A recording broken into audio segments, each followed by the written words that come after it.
검찰개혁 관련 인사 부분에 대한 조국혁신당의 기자브리핑을 하겠습니다. 오늘 참석하신 분 소개하겠습니다. 황명필 최고위원 참석했습니다. 차규근 최고위원 참석했습니다. 이혜민 최고위원 참석했습니다. 신장식 원내수석 참석했습니다. 백선희 원내대변인 참석했습니다. 기자회견문 낭독하겠습니다.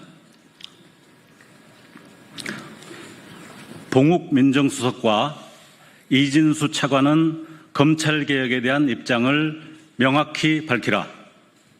안녕하십니까. 조국혁신당 원내대표 서왕진입니다.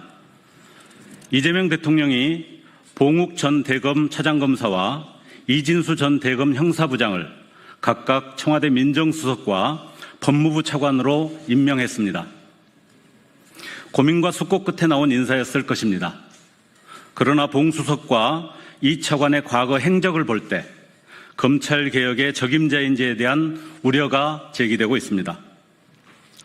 봉욱 민정수석은 2022년 검찰개혁 법안에 대해 김수남, 문무일 전 검찰총장 등과 함께 수사권 축소는 국민권익보호에 부정적이라고 성명을 냈습니다.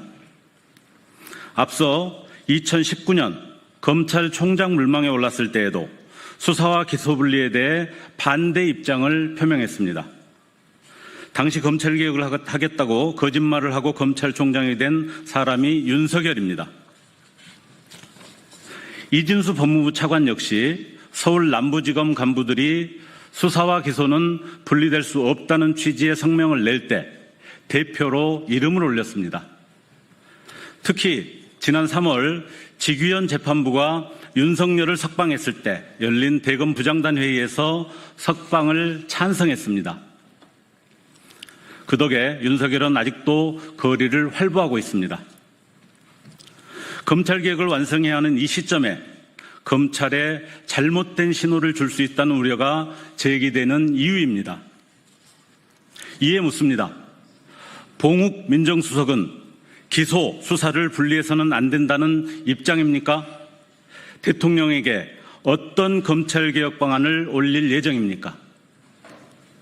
이진수 차관에게도 묻습니다. 법무부 차관으로서 윤석열 석방은 옳았습니까? 내란 우두머리가 아무 거리낌 없이 거리를 활보하는 게 정의입니까? 법무부 인사를 담당할 책임자로서 윤석열 정치검찰들을 어떻게 처리할 것입니까? 두 사람은 검찰개혁에 대한 입장을 명확히 밝혀야 합니다. 검찰개혁은 이재명 대통령이 지난 대선 때 분명히 천명한 우선 국정과제입니다. 검찰 독재 정권 치하에서 고생한 대한민국 국민들이 sak풍에도 천막농성해가며 요구한 사항입니다. 검찰의 수사와 기소는 마땅히 분리돼야 합니다. 윤석열 정권의 내란에 책임이 있는 깡패 같은 정치검찰들은 더 이상 국정에 책임 있는 자리에 있어서는 안 됩니다. 그게 대한민국 국민의 눈높이이고 국격입니다. 봉 수석과 이 차관은 이에 명확한 입장을 밝히기를 요구합니다. 이상입니다.